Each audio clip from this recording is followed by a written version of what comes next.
Mi hija se estaba muriendo de insuficiencia renal, y todos insistían en que era mi obligación como madre donar mi riñón para salvarla. Ya estaba en la sala de operaciones, con la anestesia lista para ser inyectada, cuando mi nieto de 7 años irrumpió corriendo y gritó: «¡Abuela, espera!». Pero antes de continuar, asegúrate de ya estar suscrito al canal y escribe en los comentarios: ¿desde dónde estás viendo este video? Nos encanta saber hasta dónde están llegando nuestras historias. La primera vez que noté que algo andaba mal con Elena fue una tarde de domingo. Estábamos almorzando en mi pequeña casa en Puebla, como lo hacíamos cada fin de semana. El olor a pescado asado llenaba la cocina, mezclándose con el aroma del limón y las hierbas que había recogido de mi jardín. Elena, mi única hija, siempre fue mi orgullo. A los 32 años, graduada en farmacia, casada con Rodrigo, un médico prometedor, y madre del pequeño Lucas, de 7 años. Todo parecía perfecto, hasta ese domingo. Elena estaba pálida. Sus ojos, normalmente vivos y brillantes, como el mar que veíamos desde la ventana de la cocina, estaban opacos, rodeados de profundas ojeras. Sus manos temblaban ligeramente mientras intentaba cortar el pescado en el plato. Fue entonces cuando dejó caer el tenedor y un pequeño hilo de sangre le escurrió de la nariz. «Hija, ¿estás bien?», pregunté, sintiendo que mi corazón se encogía. Ella se secó la sangre rápidamente con la servilleta, como si quisiera ocultar la evidencia de algo. «Estoy perfectamente, mamá. Solo cansada. El hospital está siendo una locura». Rodrigo, que estaba sentado a su lado, le puso la mano sobre el hombro con un gesto que parecía protector, pero que hoy, mirando hacia atrás, reconozco como posesivo. «Ella necesita descansar más», dijo, con esa voz tranquila de médico. «Se lo he estado diciendo». Les creí, por supuesto. ¿Por qué no lo haría? Rodrigo era médico, después de todo. Si había alguien que sabría cómo cuidar de mi hija, sería él. En las semanas siguientes, Elena se fue debilitando cada vez más. Su cabello, antes voluminoso y brillante, comenzó a caerse. Su piel adquirió un tono amarillento. Empezó a cancelar nuestros almuerzos de domingo, diciendo que se sentía mal. Cuando iba a visitarla, Rodrigo siempre parecía estar cerca, como una sombra vigilante. «Está descansando ahora», decía, impidiéndome entrar en la habitación. «Mejor no molestarla». Fue Lucas quien me dio la primera señal de que algo más grave estaba sucediendo. Una tarde, cuando fui a buscarlo a la escuela porque Rodrigo estaba en una conferencia médica, me abrazó con una fuerza inusual. Sus pequeños brazos apretaron mi cintura como si temiera que yo pudiera desaparecer. «Abuela, mami está muy enferma», susurró mientras caminábamos a casa. «Vomita todos los días. Y papá le da medicinas todas las noches, medicinas diferentes a las que les muestra a los otros médicos». Un escalofrío me recorrió la espina dorsal. «¿Cómo dices, Lucas? ¿Qué medicinas diferentes?» «Medicinas que están escondidas en una caja cerrada en el despacho. Solo papá tiene la llave». Miró a su alrededor como si temiera ser oído. Una vez lo vi poniendo un polvo blanco en su jugo. Ella no lo vio porque estaba durmiendo en el sofá. Intenté convencerme de que era solo la imaginación de un niño. Rodrigo era un médico respetado, especializado en nefrología. Elena estaba siendo tratada por los mejores profesionales en el hospital donde ambos trabajaban.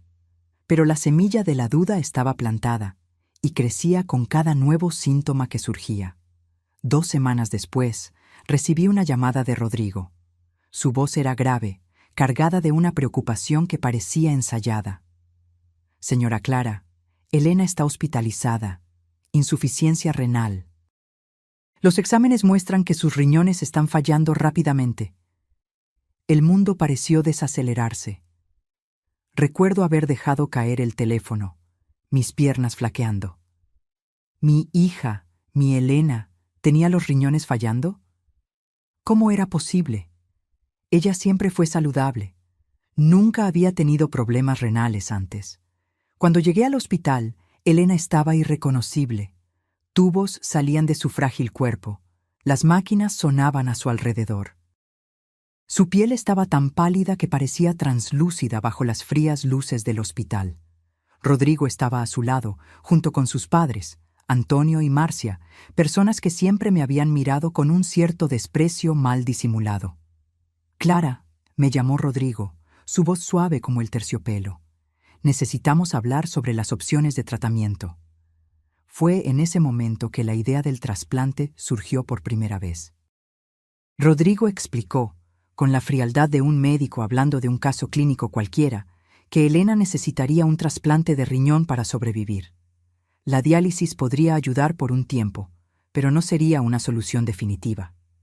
«Tú eres su madre», dijo Marcia, la suegra de Elena, con ese tono acusatorio que siempre usaba conmigo. «Seguramente donarías un riñón para salvar a tu única hija, ¿no?» No dudé ni por un segundo. «Claro que sí. Haré las pruebas de compatibilidad de inmediato». Lo que no sabía en ese momento era que estaba entrando en una red de mentiras y manipulación tan intrincada que casi me costaría la vida. La mirada que Rodrigo intercambió con sus padres, un brillo casi imperceptible de triunfo, debió haberme alertado. Pero estaba ciega por la preocupación por mi hija. Las pruebas se hicieron con una rapidez sorprendente.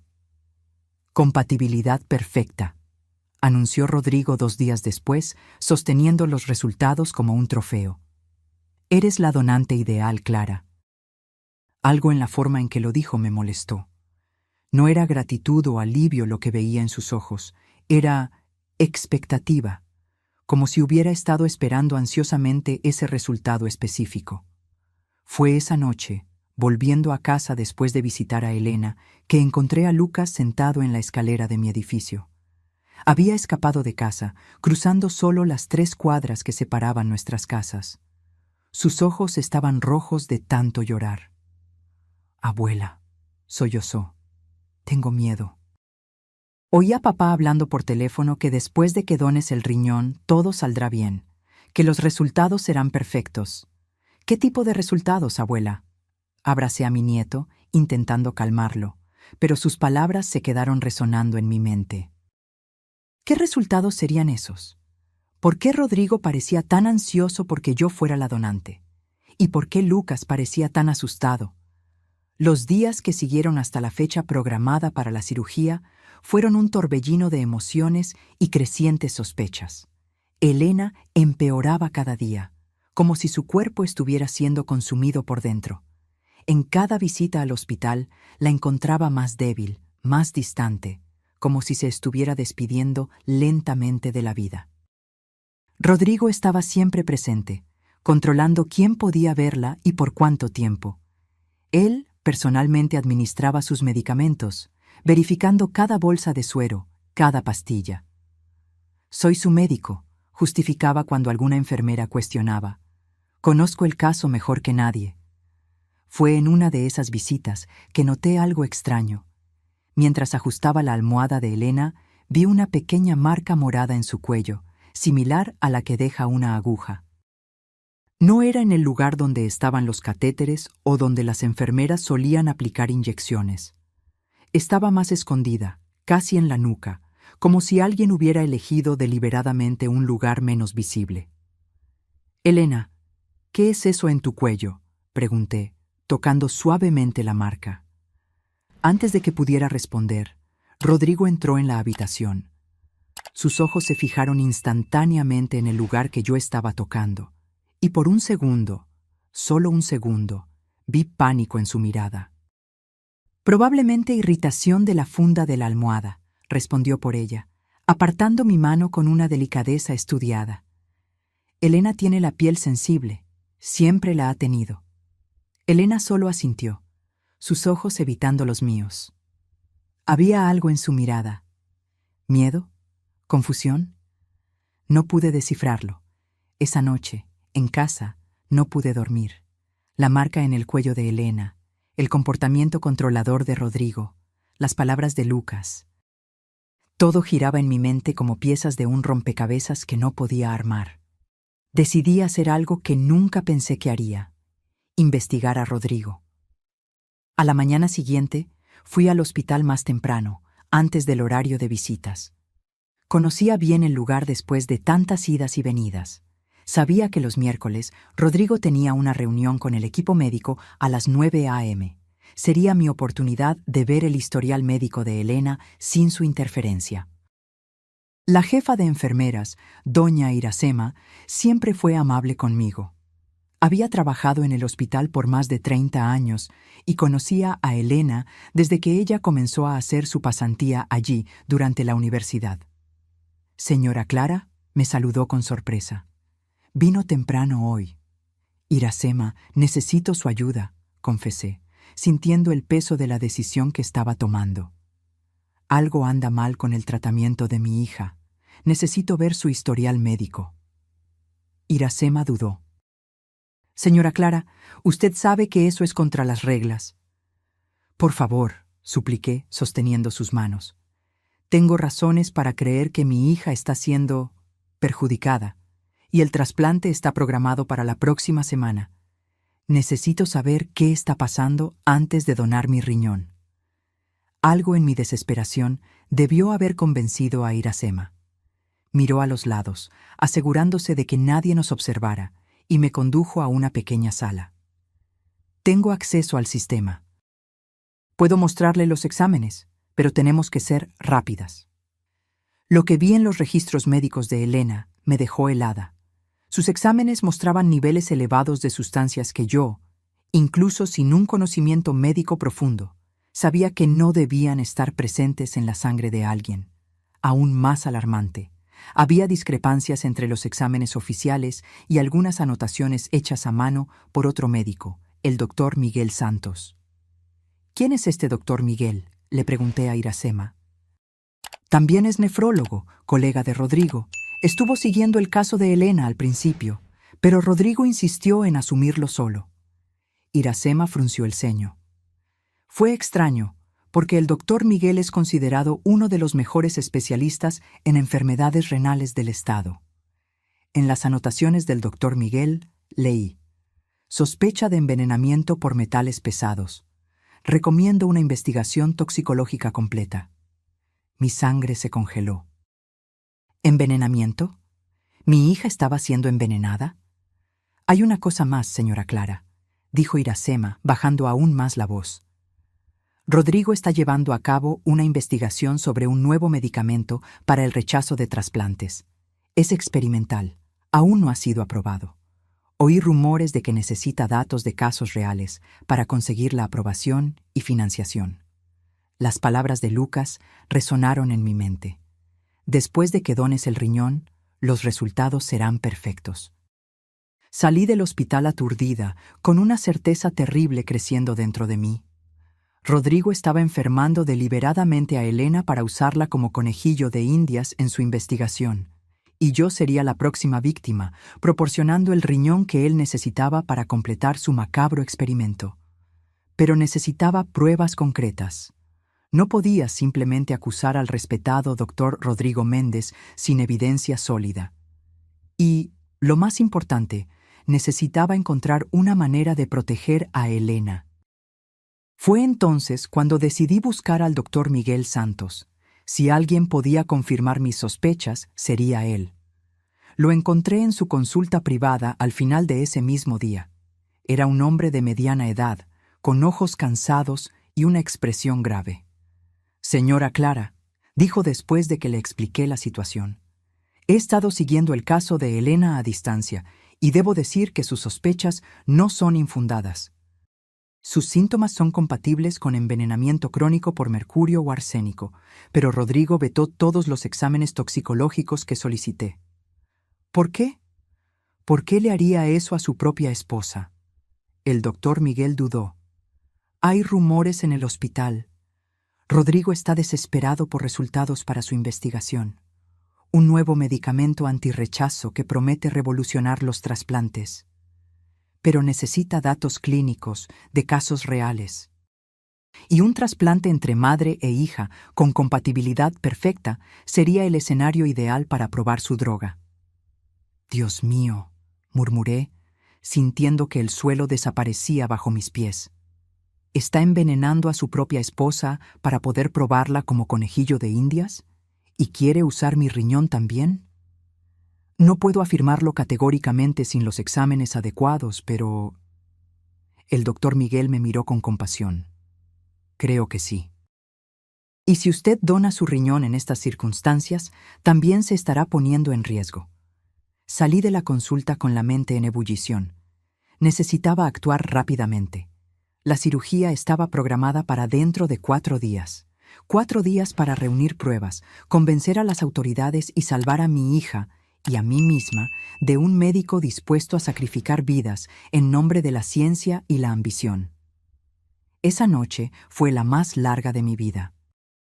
Sentada sola en la cocina, con solo la luz tenue sobre la mesa iluminando mis pensamientos sombríos, intenté organizar un plan. Las palabras del doctor Miguel aún resonaban en mi cabeza. Rodrigo las está usando a ambas como conejillos de Indias. ¿Cómo no me di cuenta antes?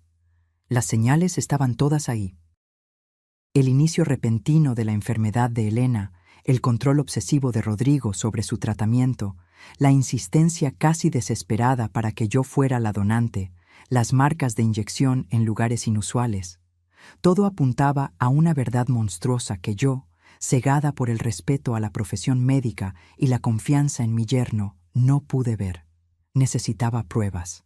Las acusaciones contra un médico respetado como Rodrigo exigirían evidencia concreta. Y solo tenía 4 días hasta la cirugía. Mis pensamientos fueron interrumpidos por un golpe suave en la puerta. Era casi medianoche. ¿Quién podría ser? Abrí cautelosamente para encontrar a Lucas, mi pequeño nieto, temblando de frío en el umbral. Sus ojos estaban rojos de llorar y sostenía su mochila de dinosaurios con fuerza contra el pecho. «Lucas, ¿qué haces aquí a esta hora? ¿Cómo llegaste hasta aquí?» «Vine en autobús, abuela», sollozó, entrando y abrazando mis piernas. «Papá dijo que no puedo verte más hasta después de la cirugía. Se enojó cuando hablé de las medicinas especiales que le da a mamá». Mi corazón se aceleró. «¿Qué medicinas especiales, mi amor?» Lucas abrió la mochila y sacó un pequeño frasco de vidrio ámbar, sin etiqueta. «Él pone esto en su jugo. Y en la comida a veces». Cuando le pregunté qué era, dijo que era vitamina, pero lo vi escondiéndolo en la caja fuerte cuando llegan otras personas. Tomé el frasco con manos temblorosas. Contenía un polvo blanquecino que realmente podría pasar por vitamina o suplemento para ojos no entrenados. Pero instintivamente supe que estaba sosteniendo la prueba del crimen de Rodrigo. «Lucas, ¿cómo conseguiste esto?» Lo saqué de la caja fuerte. Sé la clave porque vi a papá tecleándola una vez. Es su cumpleaños al revés. Lucas parecía orgulloso de su pequeño espionaje. «Hay más cosas en la caja fuerte, abuela. Cuadernos llenos de números y gráficos. Y fotos de mamá durmiendo con agujas en el brazo». Sentí un escalofrío recorrer mi espina dorsal. «Lucas, eres muy valiente, pero tu padre debe estar preocupado. Voy a llamarlo y...» «¡No!», Lucas gritó, agarrando mi brazo con una fuerza sorprendente. «Él sabrá que tomé la medicina». Dijo que si le contaba a alguien sobre las medicinas especiales, mamá nunca se recuperaría. En ese momento tomé mi decisión. Lucas se quedaría conmigo esta noche. Mañana llevaría el frasco a analizar y buscaría ayuda legal. Ya no podía confiar en Rodrigo, ni podía permitir que Lucas regresara a casa mientras no entendiera completamente lo que estaba sucediendo. Llamé a Rodrigo con una excusa. Dije que Lucas había venido a visitarme porque estaba preocupado por su madre y que se había quedado dormido. Sería mejor dejarlo pasar la noche.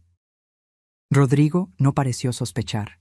Tal vez demasiado confiado en su plan para imaginar que un niño de 7 años pudiera ser una amenaza. A la mañana siguiente, me levanté temprano y llevé el frasco a un laboratorio privado, alegando que había encontrado la sustancia en la habitación de mi nieto y estaba preocupada de que pudiera ser droga. Pagué extra por la urgencia de los resultados. Mientras esperaba, busqué la oficina del doctor. «Carlos Viana, un viejo amigo de la familia que ahora trabajaba como director de ética médica en el Consejo Regional.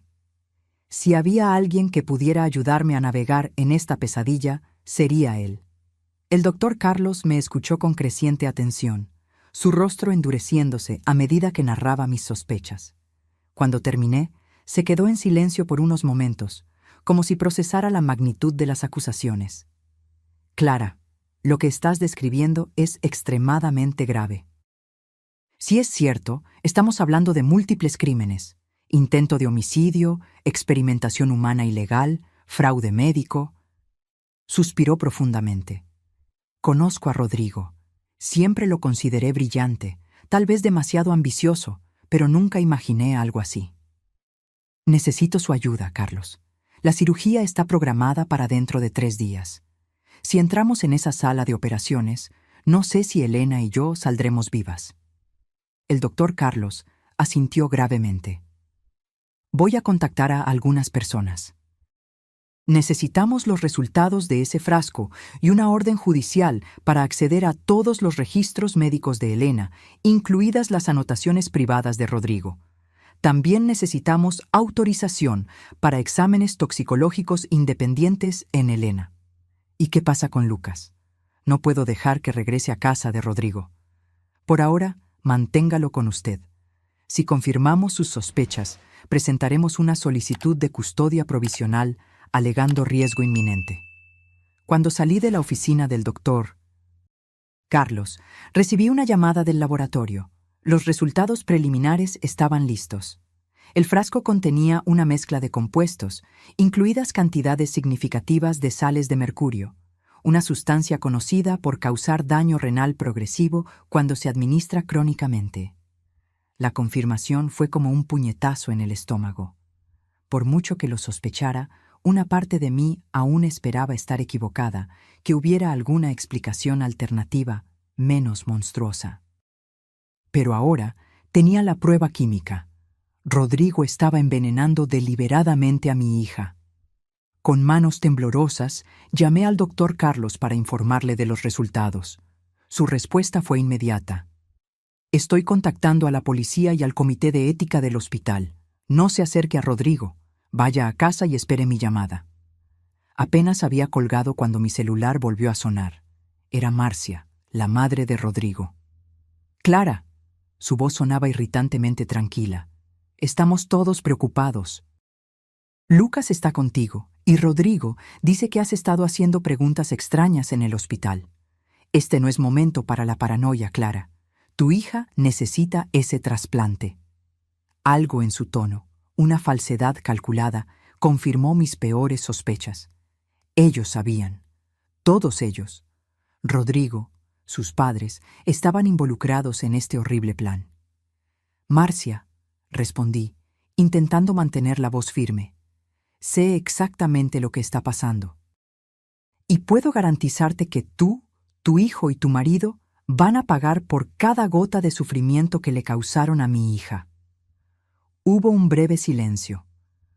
Cuando Marcia habló de nuevo, su voz había perdido toda pretensión de cordialidad.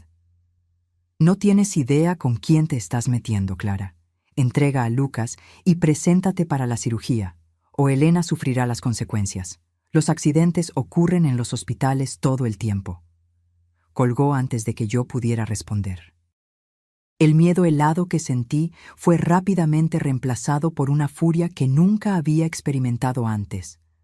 No solo estaban amenazando mi vida, sino que estaban amenazando con matar a mi hija si no cooperaba. La carrera contra el tiempo había comenzado, y las apuestas no podían ser más altas. Los siguientes 2 días fueron un borrón de ansiedad y acción frenética. El doctor Carlos, fiel a su palabra, movilizó una pequeña fuerza de trabajo de profesionales de confianza, una fiscal especializada en crímenes médicos, 2 investigadores y un nefrólogo independiente para revisar el caso de Elena. El frasco que Lucas trajo fue la llave que abrió todas las puertas. El análisis completo confirmó. Contenía una mezcla tóxica de sales de mercurio y otras sustancias nefrotóxicas en dosis lo suficientemente bajas como para causar daño gradual, pero no inmediatamente letales. El tipo perfecto de veneno para quien quiere simular una enfermedad progresiva. Con esta evidencia, conseguimos una orden judicial para acceder a la oficina privada de Rodrigo en el hospital y los registros completos de Elena. Lo que encontramos allí era aún más perturbador de lo que imaginábamos. En una caja fuerte escondida detrás de una estantería, abierta con la misma clave que Lucas había mencionado, descubrimos cuadernos meticulosamente llevados que documentaban el experimento. Rodrigo había registrado cada dosis administrada a Elena, cada alteración en sus análisis de sangre, cada nuevo síntoma. Gráficos mostraban el deterioro progresivo de su función renal a lo largo de meses. Incluso había fotografías de ella inconsciente, con marcas de inyecciones visibles. Pero lo más impactante fue un dossier sobre mí. Rodrigo había reunido mis exámenes médicos anteriores, calculado la compatibilidad de nuestros tejidos y planeado detalladamente cómo el experimento continuaría después del trasplante. Tenía la intención de administrar su medicamento experimental, no aprobado en dosis cada vez mayores, probando los límites de la capacidad del cuerpo de Elena para aceptar mi riñón bajo la influencia de la droga.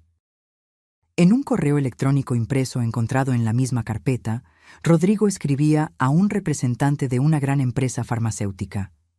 Con los datos de este caso, tendremos evidencia suficiente para avanzar a la fase 3 de las pruebas. Una compatibilidad madre-hija es el escenario ideal, genéticamente lo suficientemente cercanas para minimizar el rechazo natural, pero lo suficientemente diferentes para probar la eficacia completa del compuesto XR47. Al final del correo electrónico, un valor, $5 millones. El precio de la vida de mi hija, el precio de mi vida. La fiscal, la doctora Vanessa Campos, hojeó los documentos con expresión grave. Esto es un caso claro de intento de homicidio calificado, experimentación humana ilegal, falsificación de registros médicos y corrupción médica. Tenemos pruebas suficientes para arrestar a Rodrigo Méndez y a todos los involucrados de inmediato. ¿Y qué hay de Elena?, pregunté, sintiendo una mezcla de alivio por tener las pruebas y terror por el estado de mi hija. Todavía está en el hospital, bajo su cuidado. La trasladaremos a otro hospital hoy mismo, garantizó el doctor Carlos. Ya contacté al hospital universitario. Están preparando un equipo para recibirla. El doctor Miguel Santos asumirá el caso. Se planeó cuidadosamente una operación. La policía arrestaría a Rodrigo en su consultorio, mientras una ambulancia especializada trasladaría a Elena. Todo debía suceder simultáneamente para evitar que Rodrigo o sus cómplices pudieran interferir o, peor aún, cumplir la amenaza de causar un accidente. La mañana de la operación, yo era un manojo de nervios. Lucas se quedó con una trabajadora social especialmente asignada, en un lugar seguro. Yo acompañaría el traslado de Elena junto con el doctor Miguel y una enfermera de confianza. Llegué al hospital a las 9 a.m., como me habían instruido. La doctora Vanessa me aseguró que los policías ya estaban posicionados, esperando solo la señal para actuar. Todo parecía estar yendo según lo planeado hasta que entré en la habitación de Elena y la encontré vacía. Mi corazón se detuvo. Corrí al puesto de enfermería, donde una joven que nunca había visto antes consultaba la computadora. Mi hija, Elena Méndez, debería estar en la habitación 507. ¿Dónde está? La enfermera tecleó algo y frunció el ceño. Fue trasladada al ala quirúrgica hace una hora. Según el sistema, el doctor Méndez adelantó el procedimiento de trasplante. El mundo se oscureció a mi alrededor. Rodrigo había descubierto nuestro plan y adelantado la cirugía. Iba a realizar el trasplante de todos modos, con o sin mi consentimiento. Y si no podía usar mi riñón, ¿quién sería el donante? Agarré mi celular y llamé frenéticamente a la doctora Vanessa. «¡Lo descubrió!», grité tan pronto como ella contestó. «Rodrigo adelantó la cirugía. Elena ya está en la sala de operaciones». «Estamos en camino», respondió ella tensamente. «No haga nada. Espere a la policía». Pero no podía esperar. Mi hija estaba en manos de un hombre que la había envenenado sistemáticamente durante meses. Un hombre que veía su cuerpo solo como un recipiente para sus experimentos. Un hombre que estaba dispuesto a sacrificar 2 vidas por el avance de su carrera. Conocía bien el hospital. Sabía dónde estaba el centro quirúrgico y cómo llegar allí. Lo que no sabía era cómo entrar en la sala de operaciones o qué haría cuando llegara. Pero tenía que intentarlo. Corrí por los pasillos, ignorando las miradas sorprendidas y las preguntas de los empleados. Cuando llegué a la entrada del centro quirúrgico, fui detenida por un guardia de seguridad. «Señora, no puede entrar sin autorización». «Mi hija está ahí dentro», grité, intentando pasar por él. «Ella está en peligro». El guardia me sujetó por los brazos. «Cálmese. Voy a verificar sobre su hija. ¿Cuál es su nombre?» «Elena Méndez. Está siendo operada por el doctor Rodrigo Méndez. Por favor, no entiende. Él va a matarla». El hombre me miró como si estuviera loca, pero algo en mi desesperación debió haberlo conmovido. Me pidió que esperara y entró en el centro quirúrgico. Fueron los minutos más largos de mi vida. Cada segundo que pasaba era un segundo en el que Rodrigo podría estar más cerca de completar su plan diabólico. Mis manos temblaban, mi corazón latía tan fuerte que pensé que explotaría en mi pecho. Finalmente, el guardia regresó con una expresión confusa. «Señora, hay una cirugía en la sala 3, pero no es un trasplante. El doctor Méndez está realizando una biopsia renal en la paciente Elena Méndez». ¿Biopsia? ¿Por qué Rodrigo haría una biopsia ahora, cuando ya había diagnosticado insuficiencia renal terminal? A menos que... La respuesta me golpeó como un rayo. Estaba tratando de fabricar evidencia. Al darse cuenta de que estaba siendo investigado, Rodrigo estaba creando pruebas para apoyar su diagnóstico falso. Si alguien cuestionaba la necesidad del trasplante, él señalaría los resultados de la biopsia, resultados que, sin duda, manipularía para demostrar su teoría falsa. Estaba desesperadamente tratando de asegurarse de que su historia se mantuviera, incluso con toda la evidencia en su contra que comenzaba a acumularse. La biopsia. Por supuesto. Rodrigo estaba desesperadamente tratando de crear evidencia falsa para sostener su mentira. Si yo lo denunciaba, él mostraría los resultados de la biopsia como prueba de que Elena realmente sufría de insuficiencia renal. Un último movimiento desesperado de un hombre acorralado. «Señora, necesito que se calme», el guardia estaba diciendo, su voz distante como si viniera de otro mundo. «La policía está en camino». ¿Policía? Ah, sí. La doctora Vanessa debe haber contactado a las autoridades. Pero, ¿y si llegaban demasiado tarde? ¿Y si Rodrigo ya había completado su procedimiento? Fue en ese momento que vi a Lucas corriendo por el pasillo, seguido de cerca por una mujer que reconocí como la trabajadora social que debía estar cuidándolo. ¿Cómo había escapado? ¿Cómo había llegado aquí? ¡Abuela!, gritó corriendo a mis brazos. «¡Van a lastimar a mamá! Oí al abuelo Antonio hablando por teléfono que tenían que terminar el trabajo hoy mismo». Sentí mi sangre helarse. «Lucas, ¿cómo llegaste aquí?» Me escapé cuando la señora fue al baño. Tomé un taxi. Dije que mi mamá estaba en el hospital. Sus ojos brillaban con determinación y miedo. «Abuela, hay una cosa más. Traje esto». Sacó algo del bolsillo, una pequeña grabadora digital. Del tipo que usan abogados y periodistas. Grabé a papá hablando con el abuelo anoche. No sabían que estaba escuchando. Con manos temblorosas, apreté el botón de reproducción. La voz de Rodrigo llenó el pasillo, baja pero perfectamente clara. Adelantar la cirugía. Ella sospecha. No podemos arriesgarnos. La financiación depende de estos resultados. No vamos a usar su riñón. Conseguí un donante compatible. Sí, ese paciente terminal del tercer piso. Le ofrecí a su familia una cantidad considerable. Nadie lo sabrá. Cuando terminemos, nadie creerá su historia. La grabación continuó, pero ya había oído suficiente. Rodrigo planeaba usar el riñón de otro paciente, probablemente alguien vulnerable, cuya familia había sobornado para continuar su macabro experimento. Y luego, cuando todo estuviera hecho, ¿quién creería las acusaciones de una mujer mayor contra un médico respetado? El guardia, que había escuchado la grabación a mi lado, estaba pálido. «Dios mío», murmuró, tomando su radio. «Código rojo en el centro quirúrgico. Repito, código rojo en el centro quirúrgico».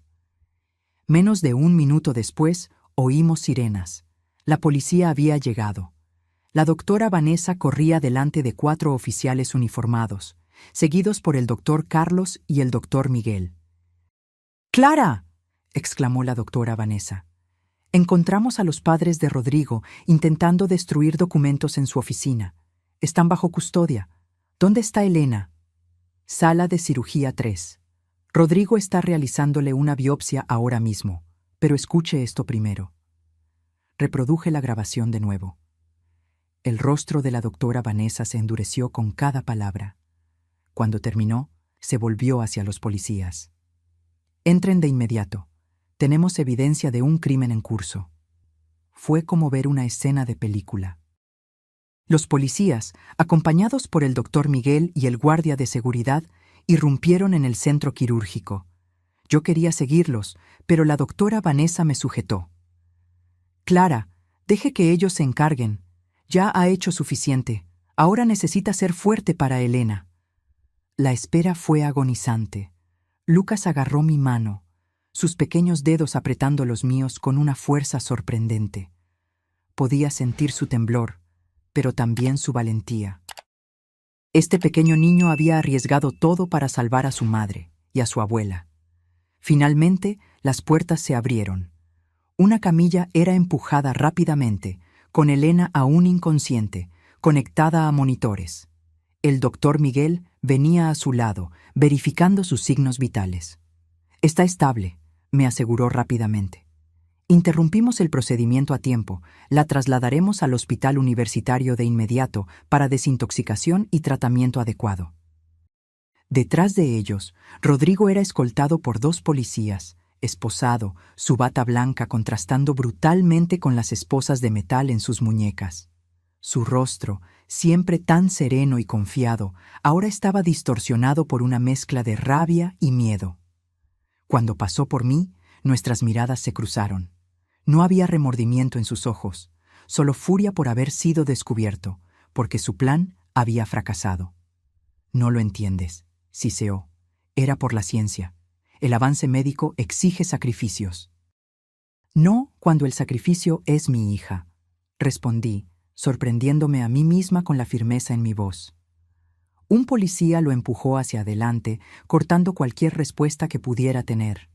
El doctor Carlos se acercó, poniendo una mano en mi hombro. «Clara, fuiste increíble. Salvaste la vida de Elena. Ahora, vamos a cuidarla. La desintoxicación llevará tiempo, pero el doctor Miguel cree que la recuperación será completa. Los daños a los riñones aún no son irreversibles». Miré a Elena en la camilla, tan pálida y frágil, y luego a Lucas, cuyos ojos no dejaban el rostro de su madre. Una ola de agotamiento me golpeó, como si toda la adrenalina de las últimas semanas de repente estuviera abandonando mi cuerpo. «Vamos», dije, tomando la mano de Lucas. «Vamos a acompañar a tu mamá al hospital». En la ambulancia, sosteniendo la mano inerte de Elena mientras los paramédicos monitoreaban sus signos vitales, me permití llorar por primera vez. No eran lágrimas de tristeza o miedo, sino de alivio y gratitud. Habíamos descubierto la verdad a tiempo.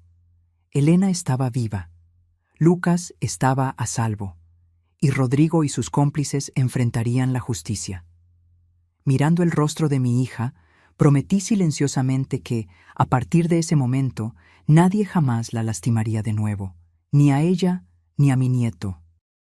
Esta familia había sido destrozada por la codicia y la crueldad de un hombre, pero ahora tendríamos la oportunidad de reconstruirla, basada en el amor y la verdad.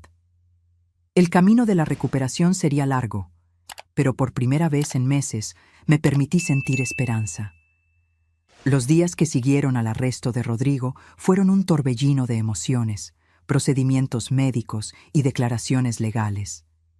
Elena fue trasladada al hospital universitario, donde el doctor Miguel asumió personalmente su caso.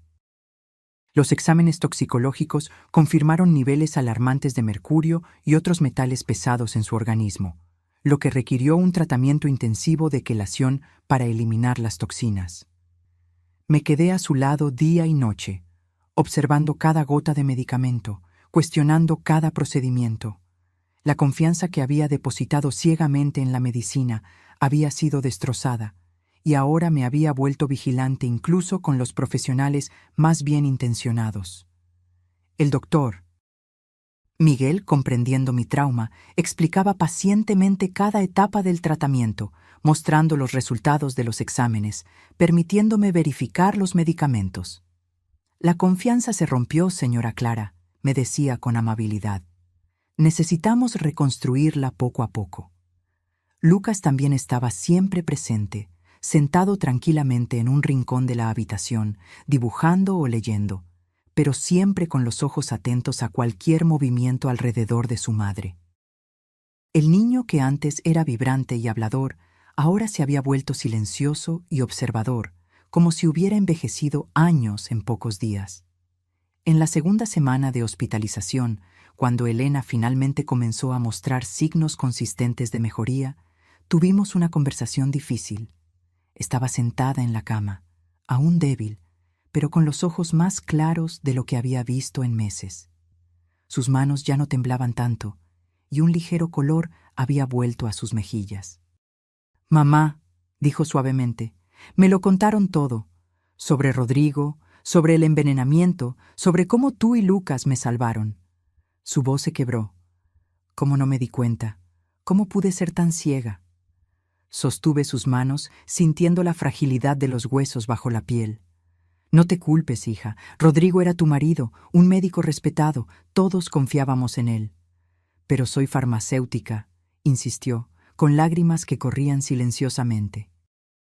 Debería haber reconocido los síntomas, cuestionado los medicamentos.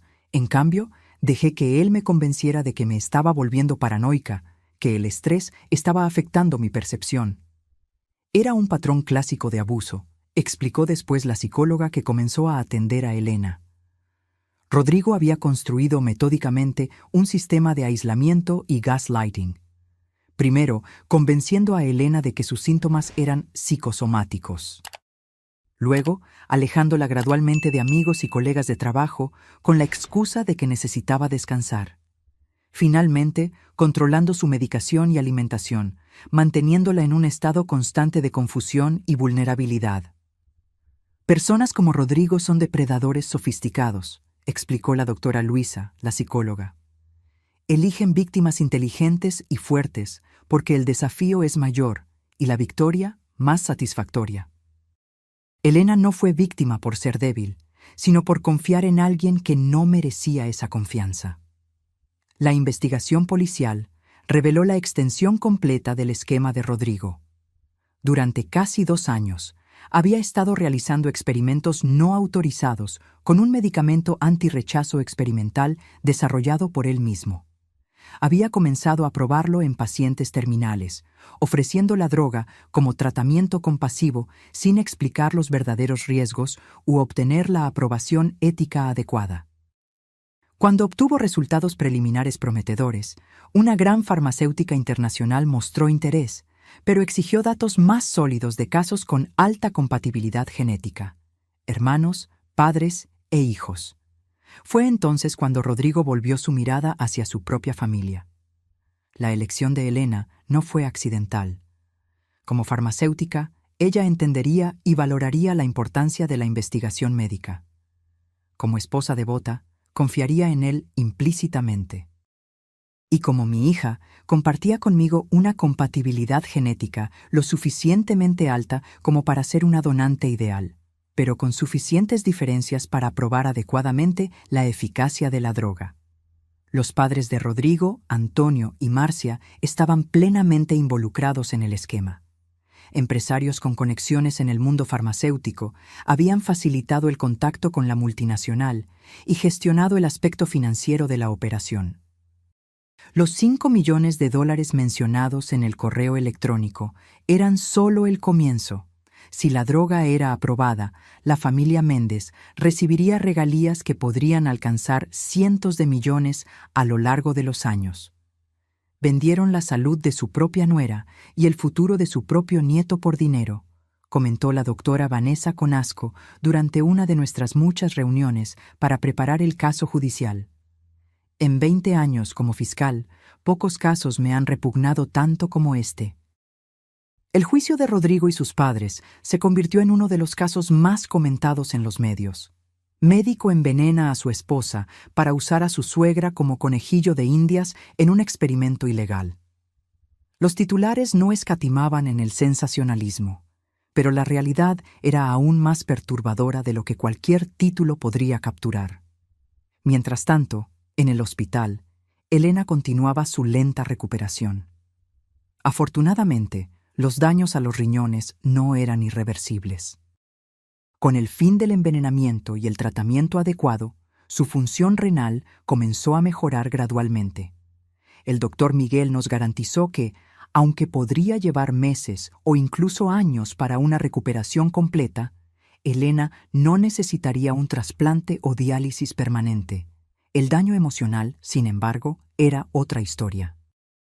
¿Cómo reconstruir una vida cuando descubres que la persona en la que más confiabas, tu marido, el padre de tu hijo, intentó matarte lentamente, día tras día, año tras año? A veces me despierto en medio de la noche, me confió Elena una vez, cuando Lucas finalmente se había quedado dormido en el sofá de la habitación del hospital. Y por un segundo lo olvido todo. Entonces la realidad vuelve como una avalancha. ¿Y sabes qué es lo peor, mamá? No es la traición o el miedo a la muerte. Es pensar en todas las pequeñas gentilezas, los momentos de cariño que ahora sé que eran falsos. Cuando me traía un té para ayudar con los síntomas, sabiendo que me estaba envenenando. Cuando secaba mis lágrimas después de que vomitaba durante horas, fingiendo preocupación mientras celebraba internamente el progreso de su experimento. No tenía palabras de consuelo adecuadas. ¿Cómo podría tenerlas? En cambio, sostenía su mano y escuchaba, permitiendo que ella navegara por el laberinto de su dolor con la única linterna disponible. La verdad cruda e innegable de lo que había sucedido. Lucas, a su manera silenciosa y atenta, también procesaba el trauma.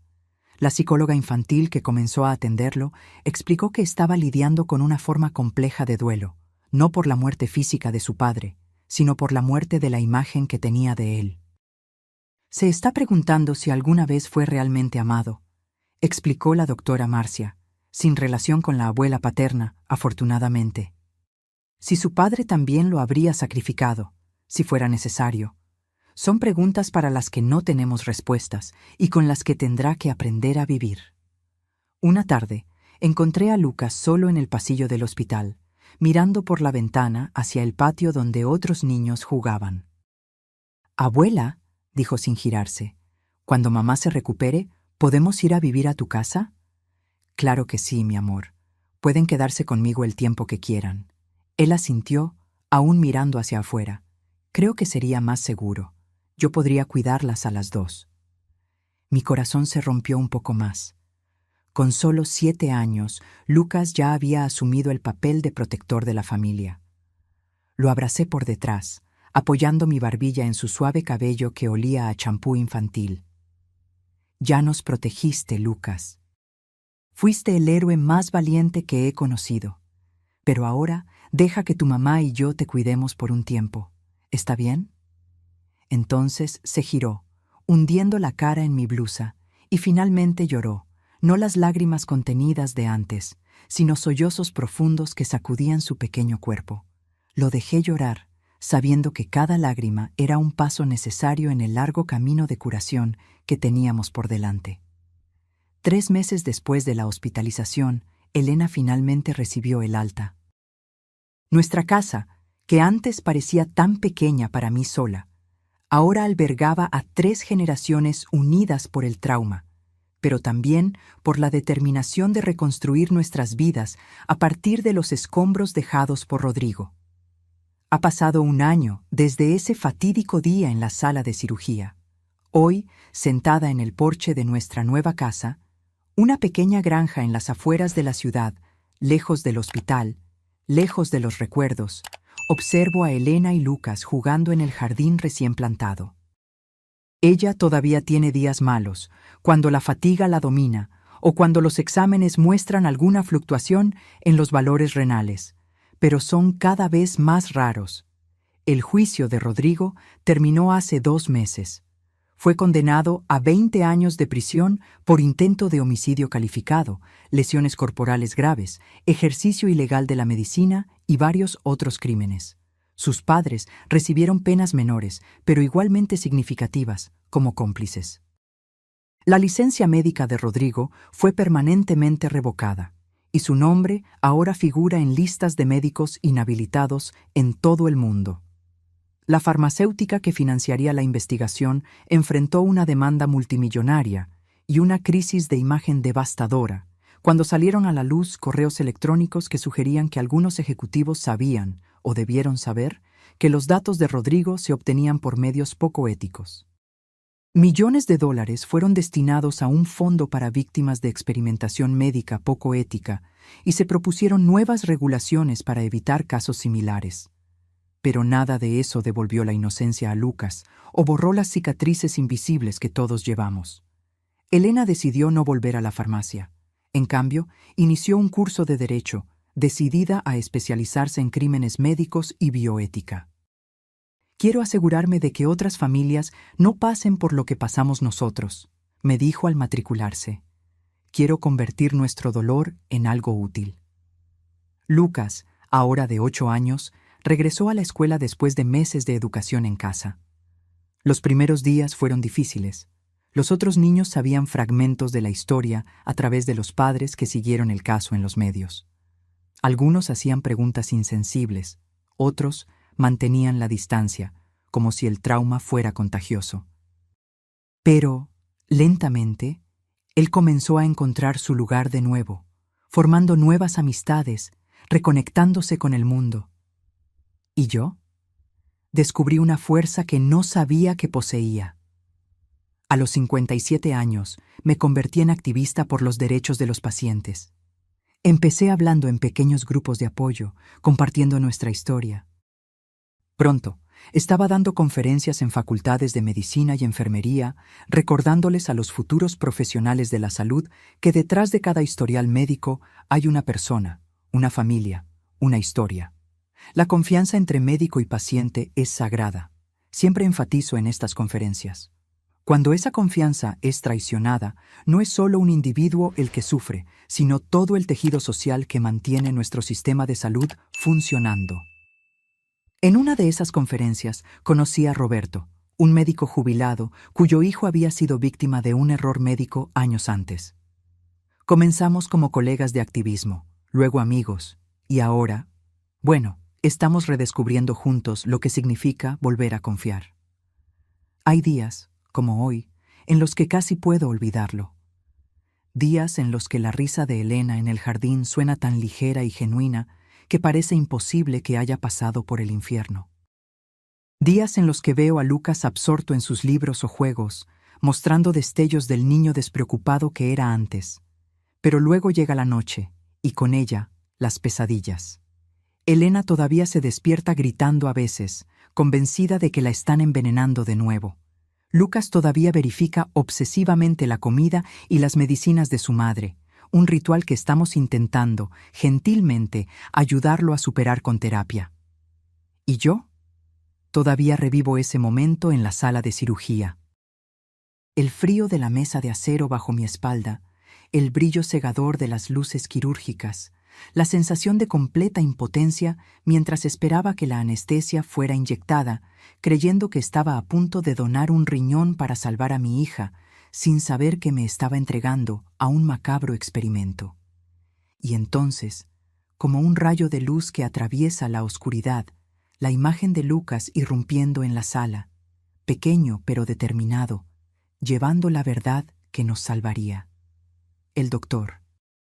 Carlos me dijo una vez, durante una de nuestras muchas conversaciones después del incidente: Clara, ustedes tres son sobrevivientes no solo de un crimen, sino de una traición fundamental de la confianza humana. La recuperación no será lineal. Habrá recaídas, días malos, momentos de desesperación. Pero también habrá curación, conexión renovada y, eventualmente, una nueva normalidad. Tenía razón. Nuestra nueva normalidad no es perfecta.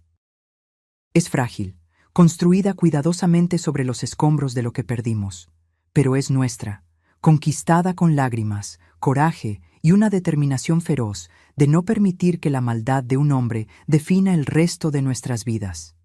Esta tarde, mientras observo a Elena enseñarle a Lucas a plantar semillas de girasol, siempre giran hacia el sol, no importa cuán nublado esté el día, le explica. Siento una paz que pensé que nunca volvería a experimentar. Las semillas son plantadas en suelo fertilizado por las cenizas de nuestro pasado. Y como los girasoles, estamos aprendiendo a girar hacia la luz, incluso en los días más oscuros. El teléfono suena, interrumpiendo mis pensamientos. Es la doctora Vanessa, la fiscal. Clara, tengo noticias. La apelación de Rodrigo fue denegada. La sentencia se mantuvo íntegramente. Suspiro profundamente. Un peso que ni siquiera sabía que estaba cargando finalmente se disipa. Gracias por avisarme, Vanessa. ¿Cómo están? Vuelvo a mirar el jardín, a mi hija y mi nieto, sus manos en la tierra, plantando el futuro. Estamos cultivando girasoles, respondo simplemente. Ella entiende. Después de todo lo que compartimos durante el caso, ella siempre entiende. Cuando cuelgo, Elena me mira inquisitivamente. Le cuento sobre la decisión de la apelación. Ella asiente, su rostro una mezcla compleja de emociones: alivio, tristeza, una sombra de algo que podría ser pesar por lo que podría haber sido en otra vida, con otro hombre. Vamos a plantar más girasoles, dice finalmente. Uno por cada día que sobrevivimos. Lucas, absorto en su tarea, no parece notar nuestra conversación. Está demasiado ocupado creando vida a partir de pequeñas semillas, demostrando una fe en el futuro que solo los niños pueden mantener incluso después de conocer lo peor de la humanidad. Me uno a ellos en el jardín, arrodillándome en la tierra blanda a pesar de las protestas de mis articulaciones. Plantó mi propia fila de semillas, pensando en todas las mujeres y niños que sufrieron abusos médicos similares, pero que no tuvieron la suerte de tener un Lucas para salvarlos en el último minuto.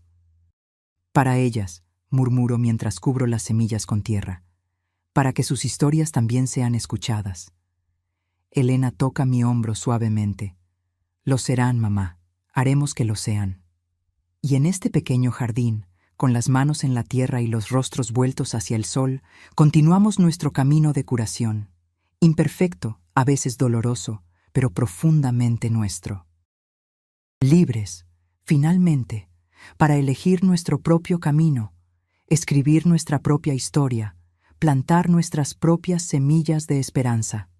Y cuando los girasoles finalmente florezcan, serán un testimonio vibrante e inquebrantable de que incluso de las circunstancias más oscuras, la vida, la luz y el amor pueden renacer. Ahora, si te gustó esta historia, dale clic a este próximo video que está apareciendo en la pantalla, porque en él hay una historia de traición y un giro como nunca has visto antes.